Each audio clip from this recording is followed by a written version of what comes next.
لیکن موقع نکال کر عصر کے بعد میں رجحان تو درود پاک کی طرف میں ہو جانا چاہیے. اور درود پاک پڑھو تو کبھی بھی بے وضو مت پڑھو، باوضو پڑھنے کی کوشش کرو، بلکہ کوشش کرو کہ باوضو ہی رہے، ہمیشہ باوضو ہی رہے. یہ بھی پہچان ہے اچھے لوگوں کی، باوضو رہو تو بہت سے گناہوں سے بلکہ شیطان تو دور ہی رہتا. شیطان پروف رہتے اگر وضو رہا تو نزدیک نہیں آ سکتا ہوں. اس لیے کوشش کرو باوضو رہنے کی. وضو ٹوٹ جائے فوراً وضو کر لیا کرو، ٹھیک ہے نا بیٹا؟ عصر کے بعد میں رجحان کیا ہونا چاہیے؟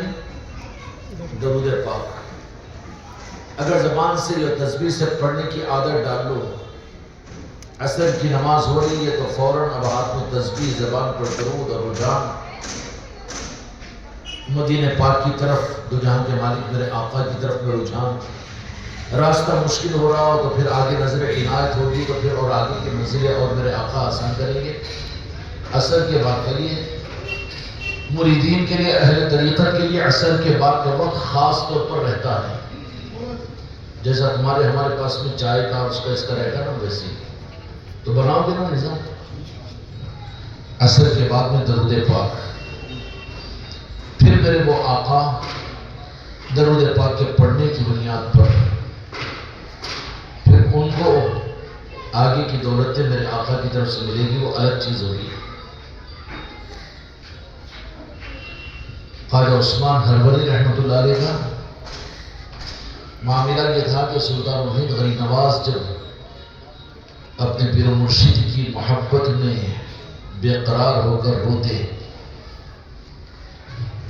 تو پھر خواجہ عثمان ہروری تسلی دینے کے لیے سلطان الہند کے پاس میں تشریف لا رہے. یہ نظام بھی ہوتا ہے مگر یہ سارے دل کی باتیں ہیں، دل کے قلب کی دولتیں ہیں. ابھی ہٹس مت کرو، مگر ظاہری طور پر جو کرنا ہے وہ تو کرنے کی کوشش کرنا کریں گے وہ انشاءاللہ. اہل طریقت کے لیے، مریدین کے لیے عصر کی نماز کا وقت، عصر کی نماز کے بعد کا وقت ضائع کرنے کا نہیں ہے. خاص طور پر کہتا ہے درود پاک کا. آگے کی منزل ملی تو پھر پیر کی محبت میں رونے کا. اور دوسرا وقت اہل طریقت کے لیے جو اہم ہے وہ تہجد کا اور تہجد کی نماز کے بعد کا وقت ہے.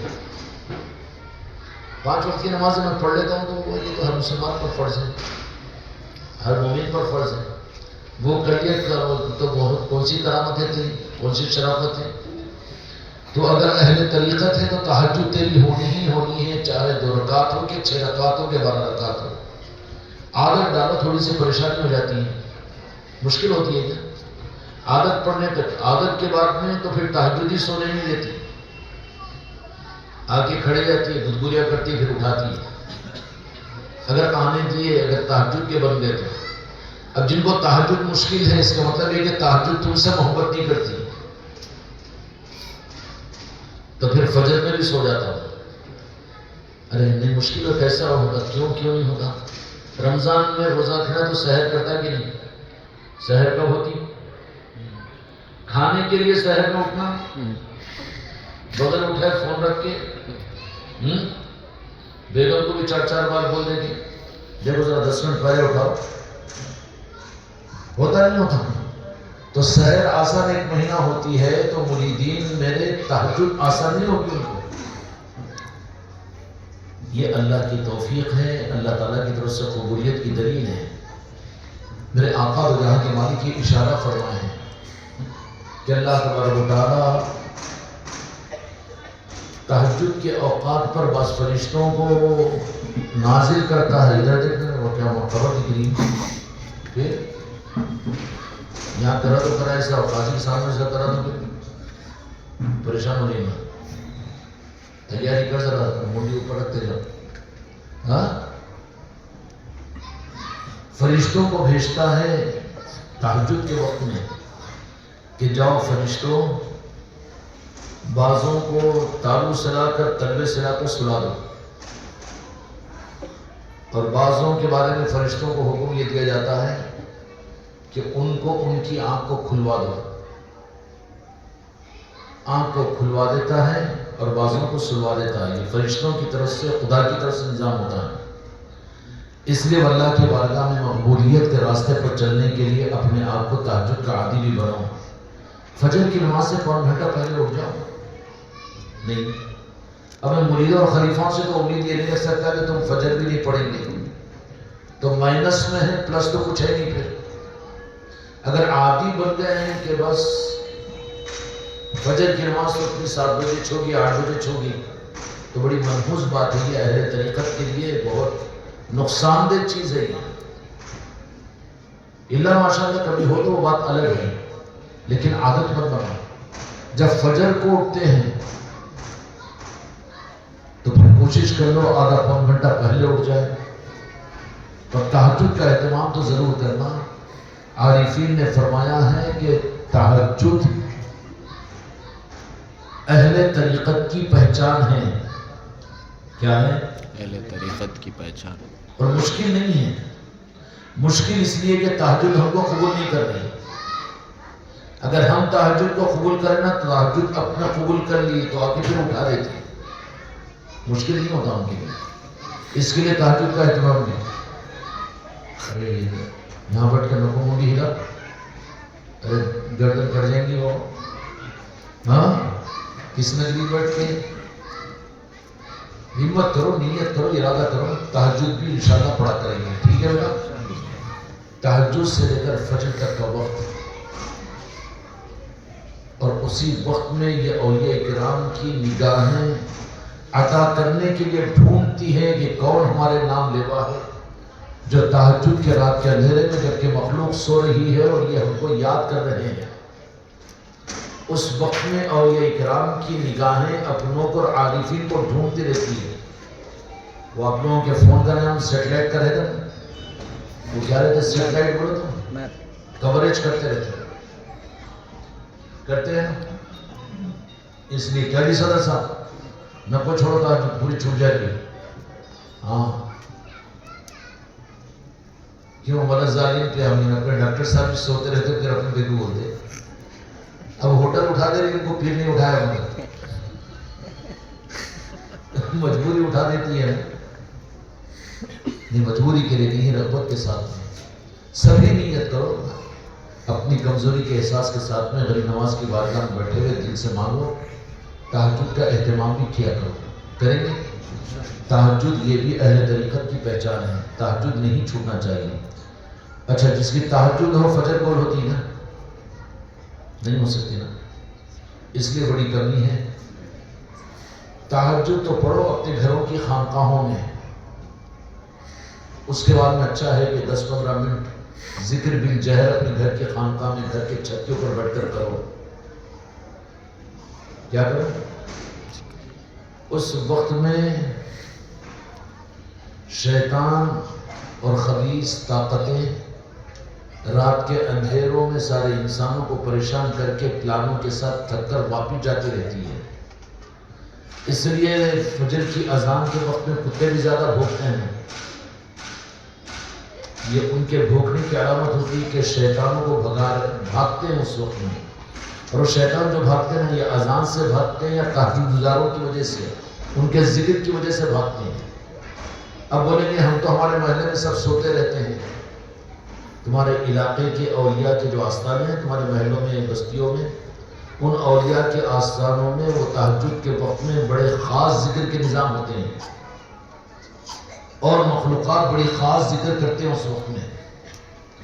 اس لیے اگر آپ چل جاؤ 3-3:30 بجے 2-2:30 بجے کے اوپر تو اولیاء کے آستانوں میں ایک عجیب رونق ہوتی ہے.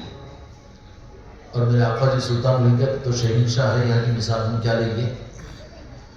دن میں لطف نہیں آتا، وہ رات کے اندھیرے میں آتا ہے. لطف آتا کہ نہیں آتا؟ نہیں. تو کیا پتا چلا کہ ولایت کے نظام سے وابستہ لوگوں کی پہچان یہ ہے کہ دن میں تو مرجھائے ہوئے چہرے ہوں گے، ہاں فرض ادائی کر رہے ہوں گے، لیکن راتوں کے اندر میں اہل طریقت کی پہچان راتوں کی عبادتیں، راتوں کے مشاہدے اور راتوں کے مناجات. ذرا کوشش کرو گے نا. یہ تو فرصت میں بڑھاپے میں بڑھاپے میں اٹھا کے تو پاؤں کے گر جاتا ہو. اب ہے صحت ہے، ابھی سے عادت ڈالو.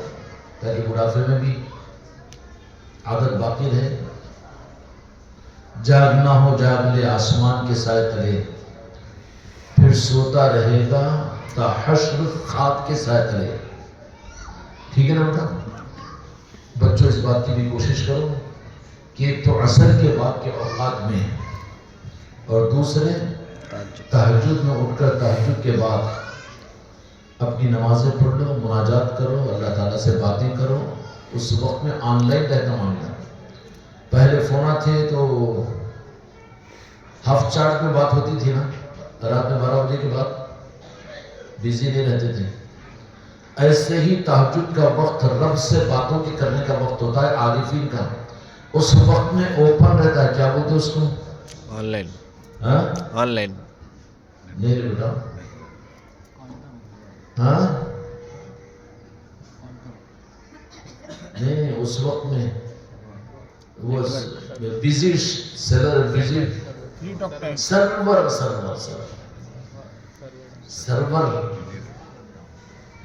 یہ تو معلوم ہوگا نا. یہ ہلکی مثالوں سے تو سمجھ میں آئی نا، خراب مثالوں سے تو سرور ڈاؤن ہے. بٹ اس وقت میں آن رہتا سرور. اس وقت میں باتیں کرنے کا بہترین موقع رہتا، کیونکہ وہ وقت اللہ تعالیٰ اپنے نیک بندوں کو عطا کرتا ہے خاص. اور اس وقت میں اگر یہ سونے کا مزاج بنا لے، شیطان میں بول دیتا ہوں. اس لیے سرور اس وقت میں سرور بولتے کہ اس کو اور جو سرور یہ سرور تو سرور ڈاؤن نہیں رہتا اس وقت میں، آن لائن رہتا. کلک کرتے ہی کنیکٹ.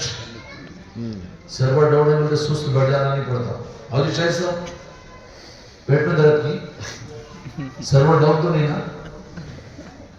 تھوڑا سا مجاہدہ ہے، عادت بنانے کی کوشش کرو. بھلے فجر کی نماز پڑھنے کے بعد میں آپ سو جاؤ 1 گھنٹہ 1.5 گھنٹہ. اللہ تعالیٰ اتنا مجبور تو نہیں بنایا. اس لیے اگر نیت ہی نہ کرو تو پھر توفیق نہیں دے گا نا اللہ تعالیٰ. اس لیے جس وقت میں سرور آن رہتا ہے آسانی کے ساتھ میں. اب جیسے ٹکٹ ریزرویشن کروا لیتے تو سرور ڈاؤن والوں تو چکر میں تھے، پریشان تھے، کنپٹیاں بیٹھ جاتے تھے. ارے اوپن ہے سرور تو چلو ٹکٹ کو 200 روپے زیادہ دے دو، ہمارے ایجنٹ سے کراؤ، کیونکہ اس کے پاس میں سرور ڈاؤن نہیں رہتا. ہوتا کہ نہیں ہوتا؟ اور یہ سرور جس وقت میں اوپن رہتا ہے اپن سوتے رہے، سونے کی عادت بن گئے. اس لیے میری بچیوں آپ لوگ بھی تہجد کی عادت ڈالو، پابندی کرو. ان میرڈ بچیاں جو ہیں وہ لوگ بالاہتمام تہجد نہ پڑھیں، لیکن جن کی عمریں 50 سال کے آگے ہو چکی ہے وہ تو تہجد کو بالاہتمام پڑھے گی، اور بالاہتمام پڑھنے کے ساتھ میں اپنے گھروں کی خانقاہوں میں ذکر بالجہر بھی کرے. 50 سال کے آگے کی عمر کی عورتیں میری بیٹیاں جو ہیں وہ تو اپنی ذمہ داری سمجھے کہ اپنی گھر کی خانقاہ میں ذکر بالجہر دھیمی آواز سے ذکر بھی کرے. ٹھیک ہوگا؟ سمجھ رہے ہیں؟ تو تہجد کے وقت میں سرور ڈاؤن نہیں رہتا، آن لائن. پھر لطف آتا ہے، مزہ آتا ہے، ٹیسٹ آتا ہے. جن کی تہجدیں قبول ہوتی ہے، جن کو اللہ تعالیٰ پسند کرتا ہے، فرشتوں کو کہتا ہے کہ ان کا اٹھانا، ان کی عبادت کرنا مجھے پسند ہے، ان کو اٹھا دو. ارے وہ سستیاں پھر زبردستی کے بیٹا سوتے رہتا، پلٹیاں مارتے رہتا، نہ کو اس کو، اس کی عبادت سے میں پسند نہیں ہوں، اس کو تو سنا دو. نہیں، اس لیے اللہ والوں کی نسبتوں کی لاج رکھ کر اس بات کی کوشش کرو کہ تہجد کا اہتمام بھی چھوٹنے نہ پائے. ٹھیک ہے نا بیٹا؟ تہجد اپنے گھروں میں پڑھو، ذکر اپنے گھروں میں کرو، لیکن فجر کی نماز کوشش کر کے اپنے محلے کی مسجد میں پڑھو. یہ بہت عیب کی بات ہے کہ بغیر عرض کے آپ لوگ، تمہارے میرے اندر میں کمی ہے کہ مسجدوں میں جانا کم کر دیے ہیں. مسجدیں کس کے لیے ہیں؟ مسجدیں کس کے لیے؟ فجر کی نماز اہتمام کے ساتھ میں اپنے محلوں کی مسجدوں میں پڑھو، مسلمانوں سے تعلقات قائم کرو، لوگوں کو قریب لاؤ نظام کے سمجھانے کے لیے. یہ نہیں ہے کہ مریدین کے لیے، خلیفاؤں کے لیے تو مسجد میں جانا ہی ممنوع ہو گیا. بہت بری بات ہے، عیب کی بات ہے، اپنی نفسانیت اور شیطانیت کی علامت ہے. فرض نمازوں کو مسجد میں جا کر ادا کرنے کی کوشش کرو. کرنا ہے نا؟ ٹھیک ہے. یہ جمعہ بھی گھر میں چاہیے. اور شب ایسا تو نہیں ہوگا نا؟ فجر کی نماز کو بھی اور دوسری نمازیں بھی مسجدوں ہی کے اندر میں ادا کرنے کی کوشش کرو. گھر میں تو عورتوں کے لیے نمازیں ہیں نا. فرض تو مسجد میں پڑھنا ہے. یہ کون سا کب میں بتلا دیا تھا آپ لوگوں کو کہ میرے مریدان اپنے گھروں میں نماز پڑھو؟ نہیں نا. مسجدوں کو چھوڑ دو. تو مسجدوں سے چھڑوانے والا کون ہوتا ہے؟ شیطان ہوتا ہے نا. تو پھر پیر کے مرید کہاں ہے؟ تم شیطان کے مرید بن گئے. مسجد کیا؟ اس لیے مسجدوں میں بجماعت نماز پڑھنے کا اہتمام کرو. اور اتنے بڑے متقی مت بن جاؤ کہ بدعقیدہ ہماری اس کی نماز ہمارے اس کے پیچھے نہیں ہوتی، اس کے پیچھے نہیں ہوتی.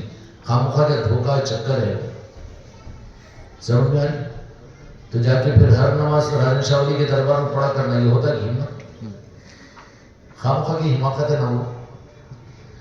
اس لیے نفس و شیطان کے چنگلوں سے اپنے آپ کو بچانے کے لیے تمہاری نماز ہے اللہ تعالیٰ قبول کرے گا. اس میں اگر درود پاک کا واسطہ اس کے محبوب کی نسبت ہے. ارشاد بیٹھ کے گی آواز ہی نہیں کر دے. بتایا بھی نہیں آپ نے، میں نہیں غیر سمجھ رہا تھا. سمجھ رہے نا بیٹا؟ اب میرے مریدوں و خلیفاؤں کو بھی یہ حکم سمجھ لو کہ مسجدوں میں جا کر جماعت کے ساتھ نماز پڑھا کرو. تہجد گھر پر، ذکر گھر پر، لیکن فجر کی نماز مسجدوں کے اندر میں. فجر کی نماز پڑھو اور پڑھ کے نکل کر آ کر پھر آگے گھنٹہ ڈیڑھ گھنٹہ آرام کر لیجیے. پھر کاروبار چلے جاؤ، آفس چلے جاؤ. ایک سسٹم بناؤ نا. ٹھیک نا؟ تو اہل طریقت کے لیے عصر کے بعد کا وقت اور تہجد کا وقت، فجر سے نماز کے پہلے کا وقت، یہ بہت خاص ہوتا ہے. احترام کرو گے انشاءاللہ. یہ دو چیزیں تو مرید اور مریدان کے لیے تمہارے معمولات میں ہم یہاں پر دے رہے ہیں. ایک مرید اور مریدہ بھی ہم کو اور اجمیر کے سفر کے اندر یاد نہیں رہا حضرت ہمارے معاملات کیا ہے. ان کی چھٹی مل گئی تو اچھی بات کی. اچھی بات نہیں ہے بابا، وہ بری بات ہے. وہ نہیں. تو معاملات کے اندر میں عصر کے بعد درود پاک